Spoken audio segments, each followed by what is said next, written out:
오늘 우리에게 은혜 주실 하나님의 귀한 말씀 보겠습니다. 우리에게 주신 오늘 하나님의 말씀은 구약성경 신명기서 33장 8절부터 10절까지의 말씀입니다.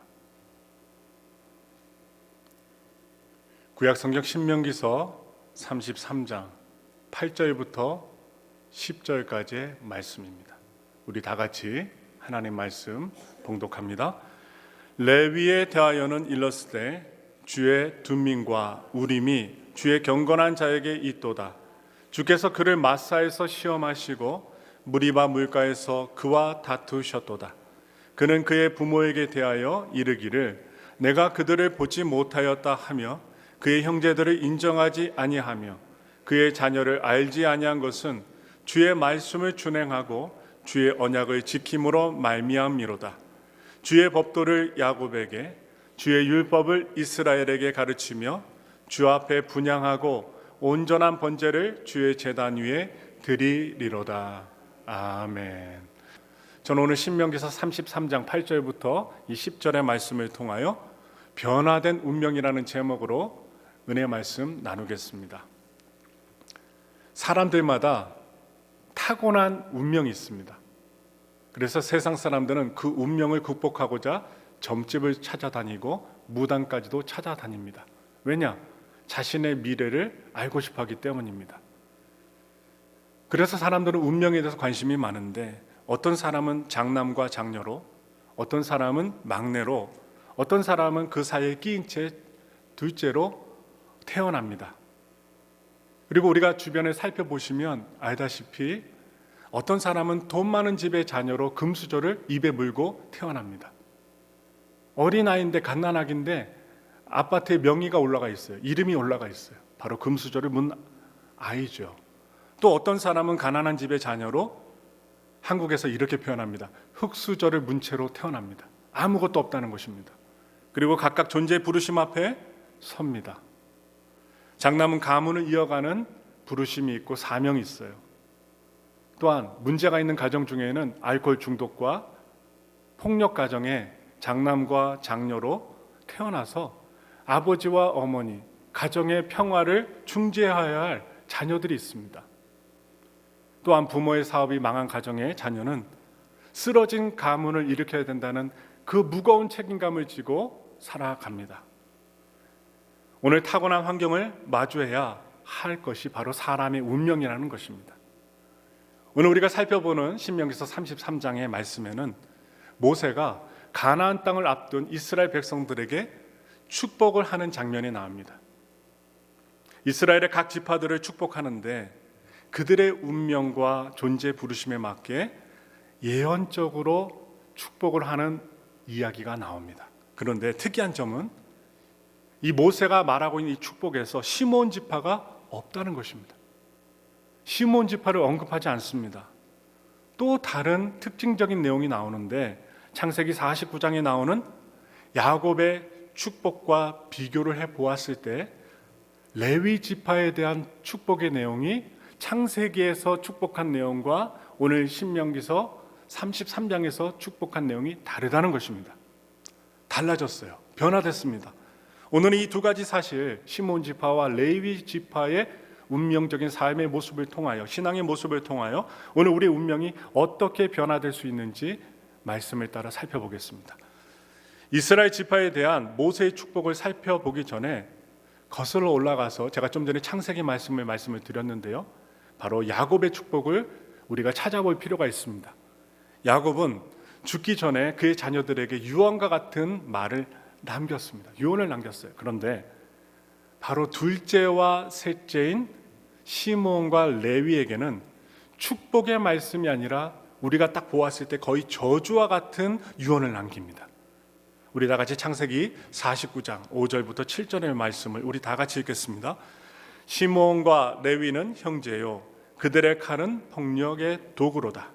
내 영혼아 그들의 모의에 상관하지 말지어다. 내 영광아 그의 집회에 참여하지 말지어다.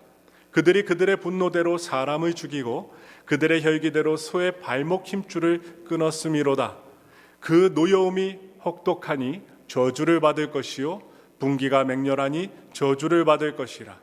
내가 그들을 야곱 중에서 나누며 이스라엘 중에서 흩으리로다. 아멘. 지금 야곱이 임종 직전에 시몬과 레위를 축복한다고 하는데, 유언을 남긴다고 하는데 바로 폭력의 도구라고 비유합니다. 자녀보로 폭력의 도구라고 합니다. 바로 개역 한글에서는 다른 표현을 써요. 잔해하는 기계라고 다른 표현을 씁니다. 야곱은 왜 이렇게 화가 난 채로 축복이 아니라 저주의 말을 했을까요? 그래도 죽음을 맞이하며 축복의 말을 해 주었으면 참으로 좋았을 텐데 왜 이렇게 안 좋은 말을 자녀들에게 했을까요? 바로 이들이 잔해하는 기계, 바로 폭력의 도구라는 별칭을 받은 이유가 있었습니다. 그 스토리가 있어요. 바로 야곱이 하나안 땅에 갔을 때에 돌아와서 세겜에 머물렀을 때 일입니다. 하란에 갔다가 세겜으로 돌아오는 길에 있었던 일입니다. 그때 야곱의 하나밖에 없는 딸 디나가 세겜의 여자들이 어떠한가 살펴보려고 동네에 나갔어요. 산책을 나갔다가 바로 세겜성 족장의 아들, 추장의 아들에게 강간을 당하는 사건이 벌어집니다. 이 일로 분노한 오빠들이 많았으나 두 명의 오빠가 가장 많이 화가 났어요. 바로 시몬과 레위입니다. 자기 여동생을 겁탈했다는, 그 강간했다는 이유 하나만으로 화가 났던 것입니다. 반드시 화가 나죠. 그러므로 세겜성의 남자들에게 딜을 해요. 디나와 결혼하려면 바로 이스라엘 백성들이 행하는 할례를 행해야 된다. 그래서 모든 세겜성의 남자들이 할례를 받습니다. 그리고 움직이지 못하고 그리고 상처가 아물기 전에 바로 그들을 시몬과 레위가 칼로서 다 죽여버립니다. 살인죄를 저지르는 거예요. 이 사실을 알았던 아버지 야곱은 매우 충격적인 사건으로 받아들입니다. 엄청나게 놀랐습니다.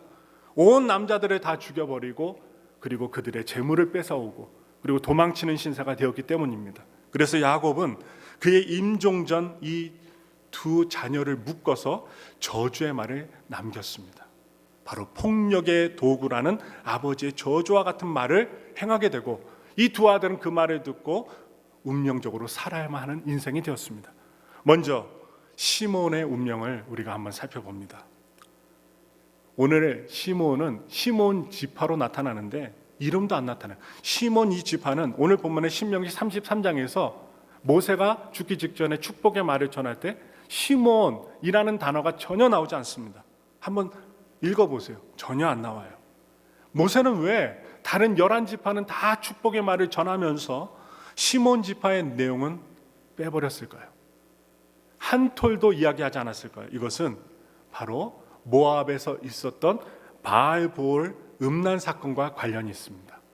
우리 다 같이 민수기서 25장 1절부터 3절의 말씀을 우리 다 같이 믿음으로 읽겠습니다. 이스라엘이 시딤에 머물러 있더니 그 백성이 모압 여자들과 음행하기를 시작하니라. 그 여자들이 자기 신들에게 제사할 때에 이스라엘 백성을 청하매 백성이 먹고 그들의 신들에게 절함으로 이스라엘이 바알보올에게 가담한지라. 야훼께서 이스라엘에게 진노하시니라. 아멘. 바로 여기서 음행이 나오죠. 바로 이 음행은 이방신과 관련이 되어 있습니다. 즉 바알보올 우상 숭배 음행과 관련되어 있었다는 것입니다. 누가요? 시몬 지파가 관련되었다는 거예요. 바로 이렇게 음행이 하나님께 대한 죄가 벌어지게 되면 멈추는 게 아니라 인간은요 퍼뜨립니다. 오염되고 전염시킵니다. 그리하여 공동체에 오염이 되었어요. 그리하여 개인뿐 아니라 공동체 전체가 음행으로 변질되었습니다. 그래서 하나님이 진노하셔요. 하나님은 죄를 보고 가만히 있지 않으십니다. 그것도 하나님이 약속한 백성이 죄를 지었을 때 더더욱 회초리를 드시는 거예요. 하나님은 이 공동체에서 음행을 제거하시기 위하여 전염병을 보냅니다. 수많은 사람들이 신음합니다. 오늘날 코비드-19 이 팬데믹과 같은 일들이 이 당시에 벌어진 거예요. 왜냐? 그들이 변질되었기 때문입니다. 그래서 바알볼에 가담한 자를 또한 죽이라고 조치를 취하셔요. 가담한 자들을 없애라. 그런데 이 상황에서 또 이상한 사건이 하나 벌어져요. 무엇이냐? 시므리라는 사람이 이방 여인이었던 미디안 여인 고스비라는 여인을 데리고 천막 안으로 들어가는 거예요. 무엇하려고요? 음행을 저지르려고. 하나님이 이 바알볼 음란 사건에 가담한 사람들을 죽이고 또한 전염병을 일으켜서 많은 사람들이 죽어가는 이때에 아직도 정신 차리지 못하고 음행을 저지르는, 그것도 이방 여인과 행음하려고 하는 시므리라는 사람이 그런 못된 짓을 벌입니다. 그런데 이 짓을 벌일 때, 행동할 때 누군가 봅니다. 정신 나간 행위를 할 때 아론의 손자 바로 비느하스가 그 광경을 목격합니다. 그리고 화가 나요. 이 화는 무슨 화냐? 진노입니다.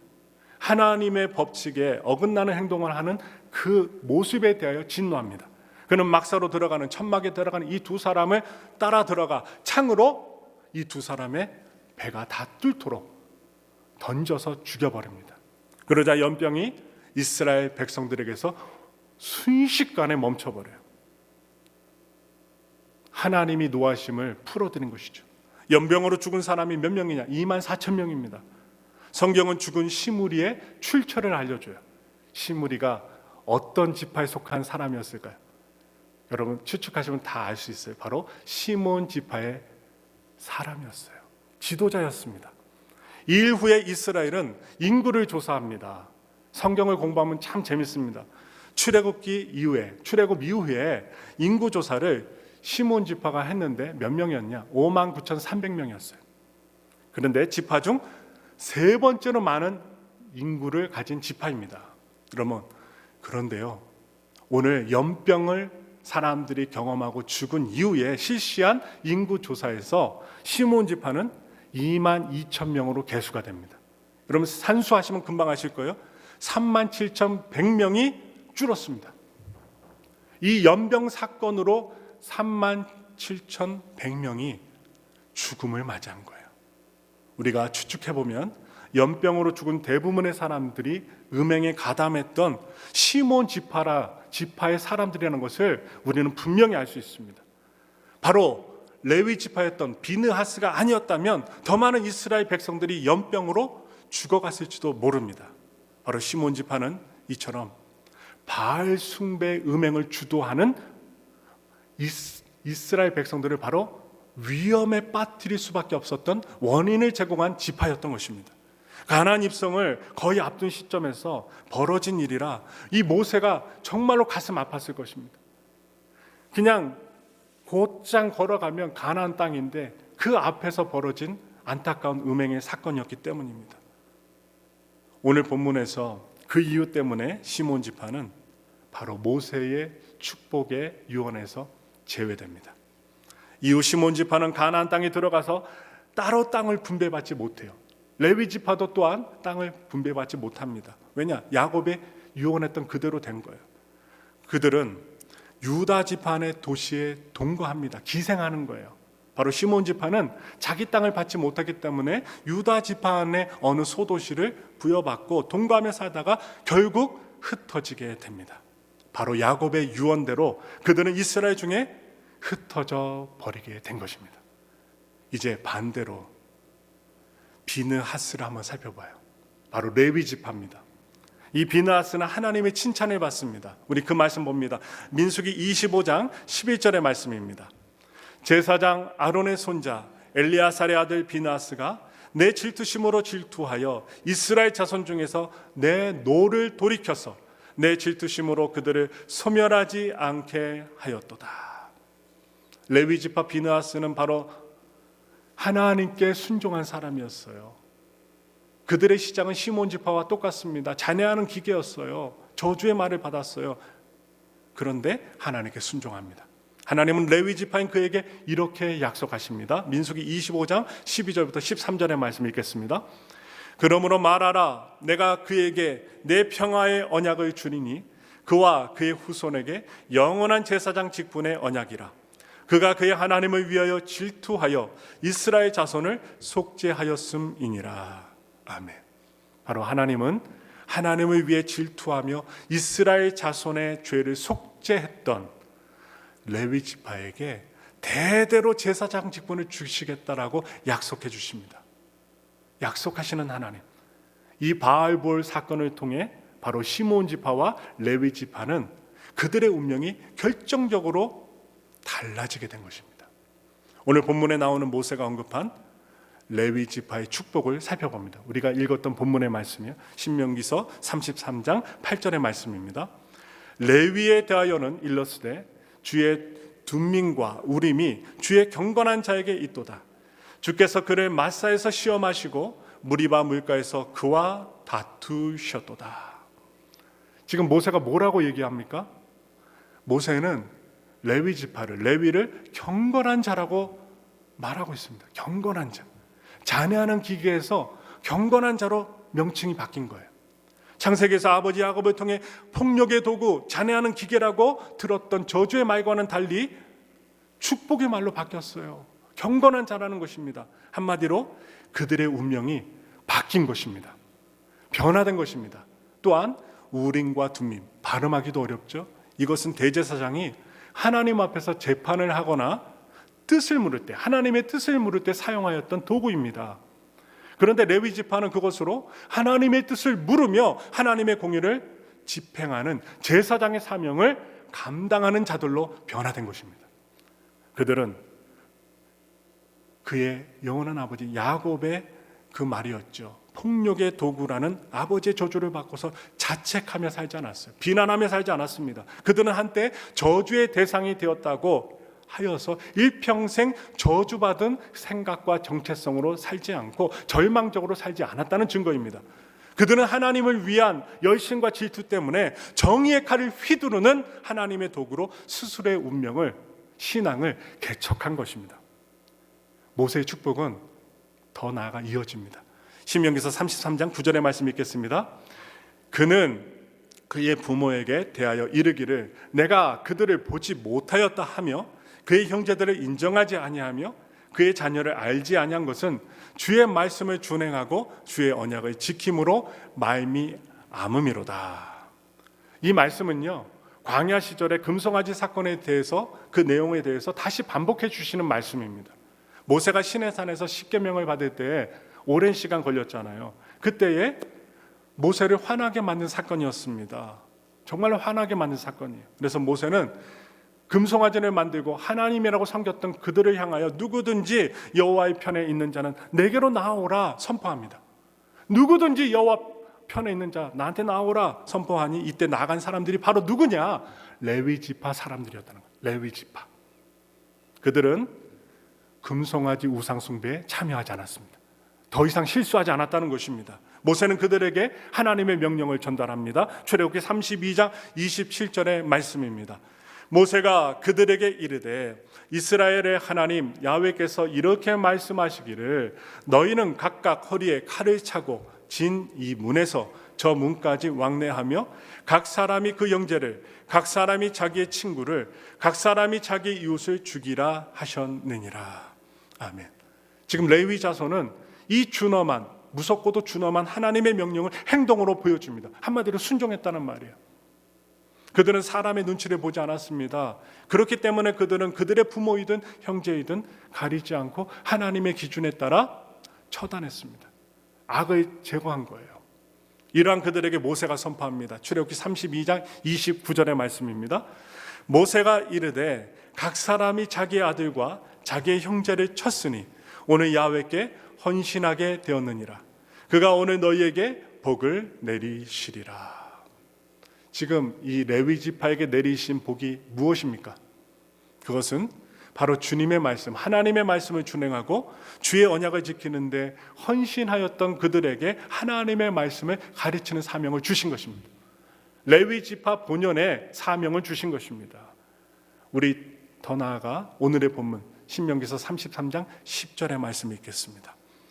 주의 법도를 야곱에게, 주의 율법을 이스라엘에게 가르치며 주 앞에 분향하고 온전한 번제를 주의 제단 위에 드리리로다. 아멘. 레위 지파 역시 시몬 지파처럼 땅을 분배받지 못했습니다. 실수했으므로 땅을 분배받지 못했어요. 아버지 야곱이 유언할 때 땅을 약속하지 않았기 때문에 받을 수가 없었습니다. 그래서 땅을 분배받지 못했어요. 그러나 이들은 이스라엘 각 지파에게 흩어져 살면서 이스라엘 온 백성을 대상으로 하나님 말씀을 가르치는 사명을 감당한 것입니다.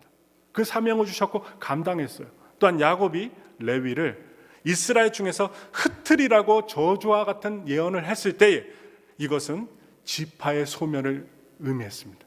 어디에 가서 정처 없이 사는 거예요. 지파가 소멸됩니다. 그러나 레위 지파는 하나님의 말씀을 준행하고 그들의 환경을 탓하지 않았습니다. 바로 주의 언약을 지키는데 헌신하였기 때문에 그 저주는 바로 저주가 아니라 축복으로 변했던 것입니다. 레위 지파를 향한 모세의 축복의 내용을 보겠습니다. 신명기서 33장 11절의 말씀이에요. 읽겠습니다. 야훼여 그의 재산을 풍족하게 하시고 그의 손의 일을 받으소서. 그를 대적하여 일어나는 자와 미워하는 자의 허리를 꺾으사 다시 일어나지 못하게 하옵소서. 레위인들은 따로 기업을 받지 못했어요. 땅을 못 받았어요. 그러니 재산이 없는 거잖아요. 그들은 먹고 사는 일이 있어서 고달픈 인생을 살았습니다. 오늘날에도 마찬가지예요. 사업이 안 되고 집이 없고 힘든 분들 많습니다. 왜냐? 재산이 없기 때문에 그런 거죠. 바로 레위 지파도 유산이 없었기 때문에 힘들게 살았어요. 그러나 그들에게는 지금 축복의 말씀을 살펴보면 하나님께서 직접 그들의 유산이 되어주신다라고 말씀하십니다. 분명하게 말씀하셔요. 모세는 그러한 그들을 위해 그 재산을 풍족하게 하시고 그의 손에 하는 일을 풍족하게 하시겠다고 하시면서 일을 받으소서, 레위 지파 일을 받으소서 축복합니다. 그리고 레위 자손들을 대적하여 일어나는 자들과 그를 미워하는 자들의 허리를 꺾어서 다시는 일어나지 못하게 하라고 축복의 말을 전합니다. 무슨 말입니까? 너를 축복하는 자에게 축복하고 너를 저주하는 자에게 저주하리라는 그 말씀과 똑같습니다. 하나님께 순종하는 자들에게 대적하는 자들을 꺾어달라는 모세의 축복의 기도입니다. 바로 하나님께서 맡기신 사명에 충성하는 그러한 레위 지파를 책임지시고 지키시며 돌봐주시겠다는 기도라는 거예요. 오늘 잠깐 우리가 나누었던 레위 자손의 이야기를 통해 우리에게 주시는 은혜가 무엇입니까? 그것은 우리의 운명은 변화될 수 있다는 것입니다. 세상에서 결정된 운명, 내가 장남, 둘째, 막내 아니면 독자라서 그리고 힘들게 살았기 때문에 나는 앞으로도 힘들게 살 것이고 신앙생활도 별 볼 일 없을 것이다. 그러한 운명이 아닙니다. 과거 누군가의 저주 선언은 우리가 평생 달고 살아야 할 운명이 아니라는 것입니다. 우리가 타고난 기질과 환경은 우리의 운명을 결정짓는 굴레가 될 수 없다는 말씀이에요. 그래서 우리는 예수님을 보셔야 돼요. 예수님께서 지상에 오셔서 제자들을 세우셨습니다. 예수님은 예루살렘으로 가시지 않았어요. 종교의 성지, 종교인들이 있었던, 하나님을 잘 믿는 사람들이 있었다는 바로 예루살렘으로 가시지 않고 당시의 유대 사회에서 가장 촌동네라고 여기고 있었던 갈릴리 지역으로 가십니다. 어촌으로 가셨어요. 그 당시 천대받고 손가락질 받았던 사람들을 예수님이 찾아가셨습니다. 그들 중에는 어부도 있었고 죄인 취급을 받았던 세리도 있었습니다. 그러나 그를 따랐던 갈릴리 사람들은 더 이상 그들의 운명과 환경에 지배를 받지 않게 됩니다. 바로 우리의 구원자 예수님을 따르게 되면서 그들의 운명은 변화가 된 것입니다. 그리고 그들은 바로 예수님을 통해 부르심에 합당한 하나님의 사명자로 세워집니다. 예수님은 이 세상에서 십자가 지시고 죽으시고 난 이후에 부활하시기 직전에 제자들에게 마지막 당부의 말씀을 전합니다. 우리 다 같이 마태복음 28장 18절부터 20절의 말씀 다 같이 읽겠습니다. 예수께서 나와 말씀하여 이르시되 하늘과 땅의 모든 권세를 내게 주셨으니 그러므로 너희는 가서 모든 민족을 제자로 삼아 아버지와 아들과 성령의 이름으로 침례를 베풀고 내가 너희에게 분부한 모든 것을 가르쳐 지키게 하라. 볼지어다 내가 세상 끝날까지 너희와 항상 함께 있으리라 하시니라. 아멘. 바로 예수님은 갈릴리의 한 산에 오르셔서 제자들을 축복하시면서 세상으로 나아갈 것을 명령하셨습니다. 그냥 예루살렘에만 머무는 것을 원치 않으셨어요. 거기서 권세를 위임하십니다. 하늘과 땅의 모든 권세를 내게 주셨으니 너희는 이 권세를 사용하라는 거예요. 하나님이 주신 권세를 사용하는 것입니다. 바로 여기에서 이 권세에 우리가 집중하기 원합니다. 이 권세는 본질로부터 나오는 힘입니다. 본질의 힘이에요. 이것은 세상의 권세와 다릅니다. 돈으로, 힘으로, 권력으로 하는 권세가 아니라는 거예요. 우리가 언제 그 하나님의 위대한 권세를 가지게 될까요? 바로 예수님을 영접하고 하나님의 자녀가 될 때 그 자녀의 권세를 부여받게 됩니다. 요한복음 1장 12절의 말씀 힘차게 읽겠습니다. 영접하는 자, 곧 그 이름을 믿는 자들에게는 하나님의 자녀가 되는 권세를 주셨으니. 아멘. 영접과 권세입니다. 아무에게나 주어지는 게 아니에요. 영접하는 자들에게 주어진다는 거예요. 우리가 하나님의 자녀가 되는 권세를 받을 때 우리의 출신, 우리의 학력, 우리의 환경, 바로 운명은 더 이상 우리의 인생의 문제가 되지 않습니다. 끌려가지 않아요. 우리가 그 권세를 사용할 때 우리는 하나님이 계획하신 존재로서의 부르심을 받게 됩니다. 있는 자체로 사명을 부여받고 귀한 존재로 세워질 수 있다는 것이죠. 바로 예수님을 통해 우리가 하나님의 자녀가 된다면 운명의 굴레를 푸는 하늘과 땅의 모든 권세를 사용할 수 있다는 말입니다. 우리 모두에게는 하나님이 미리 계획하신 하나님의 경륜으로 이루어진 본질적인 부르심이 있습니다. 왜 이 땅에 태어나는가? 하나님의 부르심이 있어요. 저와 여러분들에게 다 있습니다. 이 부르심을 발견하고 이루어가는 것이 무엇이냐? 예수 믿는 자들의 인생의 목적입니다. 본질적인 부르심은 예수님의 초청에 응답하여 하나님의 언약 백성이 될 때 비로소 그 부르심을 완성하는 길을 시작할 수 있게 됩니다. 오늘 우리가 성경의 말씀을 찾아보고 살펴본 것처럼 레위 지파는 과거의 실수와 저주를 안고 평생을 살지 않았습니다. 상처 가운데 머물며 살지 않았어요. 떨쳐내고 살았어요. 하나님의 말씀과 언약에 충성하면서 그들은 그들의 운명을 하나님께서 세워주신 운명으로 바꿨고 또한 그들 존재의 부르심을 완성하는 삶을 이루어냈습니다. 바로 예수님의 제자들도 갈릴리 시골 출신들이었지만 냄새나는 어부들이었지만 그들은 예수님의 권세를 사용하며 사랑 낚는 어부로 변화됩니다. 바로 오늘 이 시간 우리가 주변을 살펴보면 신앙인들의 정체성이 흔들리는 요즘 시대에 하나님께서 교회와 우리를 통해 하시고자 하는 사명이 무엇인지 우리는 분명히 구하고 알아야 합니다. 하나님이 주신 사명을 깨닫기 위해선 제자들이 말씀과 기도에 집중했던 것처럼 말씀 안에 또한 우리의 사명을 알게 하는 비밀이 담겨 있고 바로 성령님께 기도할 때 우리가 해야 할 일들에 대하여 말씀해 주신다는 것입니다. 성령 안에 거하지 않으면, 말씀 안에 거하지 않으면 어떻게 될까요? 공동체나 가정이나 사회에서 가시가 됩니다. 유익이 아니라 찌르는 사람이 되는 거예요. 바라기는 말씀을 통하여 우리 구주 예수님을 통해 우리의 타고난 운명을 바꾸시고 환경을 뛰어넘어 하나님이 주신 변화된 운명을 지니시고 살아가시는 승리하는 귀한 성도님들이 되시기를 예수님의 이름으로 축원합니다. 우리 다 같이 기도하겠습니다.